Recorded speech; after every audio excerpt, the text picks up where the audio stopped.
कहानी जिनका कहर भाग 2 अंतिम फैसला। आर्यन की आंखें बंद थीं और उसके होठों से पवित्र मंत्रों की आवाज धीमी लेकिन दृढ़ता के साथ निकल रही थी। जैसे जैसे उसकी प्रार्थना गहरी होती गई, उसके चारों ओर एक हल्की सुनहरी आभा ऑरा बनने लगी। दूसरी तरफ समीर हवा में लटका हुआ तड़प रहा था। अदृश्य हाथों ने उसका गला इतनी जोर से दबोचा था कि उसका चेहरा नीला पड़ने लगा था। कबीर, जो खुद घुटनों तक रेत में धंस चुका था, चिल्लाया, आर्यन, कुछ कर, समीर मर जाएगा। तभी जिनकी भयानक हंसी गूंजी, तेरी ये कुछ प्रार्थना मेरा क्या बिगाड़ेगी इंसान। मैंने सदियों का इंतजार किया है और आज तुम तीनों की रूहें मेरी कैद में होंगी।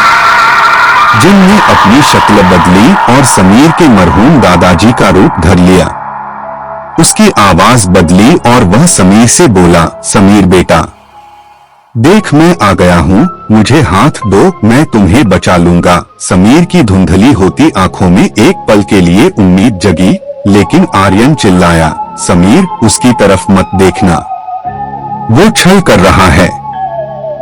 आर्यन ने अपनी प्रार्थना की शक्ति को केंद्रित किया और अचानक एक तेज रोशनी उसके शरीर से फूटी। उस रोशनी का एक झोंका सीधे जिन की आंखों में लगा। जिन दर्द से कराह उठा और उसने समीर को नीचे पटक दिया। रेत की पकड़ भी ढीली हो गई और कबीर ने फुर्ती से समीर को खींचकर बाहर निकाला। तुम बच नहीं सकते, जिन बहारा और एक विशाल रेतीले तूफान का रूप ले लिया। पूरा कुलधरा गांव धूल और चीखों से भर गया। आर्यन ने देखा कि पास ही वही प्राचीन घड़ा कलश पड़ा था जिससे जिन आजाद हुआ था। उसे समझ आ गया कि इसे वापस कैद करने का यही इकलौता रास्ता है।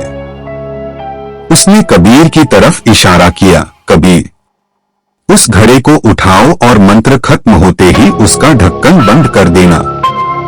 आर्यन ने अपनी पूरी शक्ति झोंक दी और एक अंतिम शक्तिशाली मंत्र पढ़ा। जैसे ही मंत्र पूरा हुआ, एक अदृश्य भंवर वोर्टेक्स पैदा हुआ जो जिन को वापस घड़े की तरफ खींचने लगा।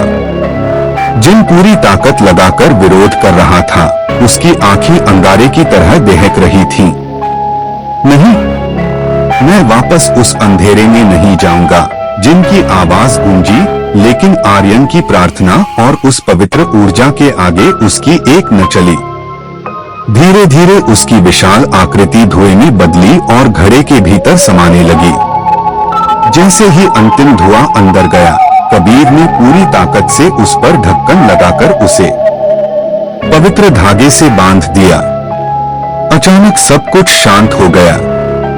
रेतीली हवा थम गई और गांव में फिर से वही डरावनी शांति छा गई। तीनों दोस्त वहीं जमीन पर गिर पड़े, उनकी सांसें फूल रही थीं। आर्यन ने हांफते हुए कहा, हमें यहाँ से अभी निकलना होगा और इस घड़े को वापस उसी गहराई में दफन करना होगा जहां से ये मिला था। सूरज की पहली किरण निकलने तक वे गांव की सीमा से बहुत दूर जा चुके थे। उन्होंने वो घड़ा रास्ते में एक सुनसान जगह पर बहुत गहरे गड्ढे में दबा दिया। कुलधरा की वो रात उनके जहन में हमेशा के लिए एक ऐसा घाव छोड़ गई जिसे वे कभी नहीं भूल पाएंगे। समाप्त।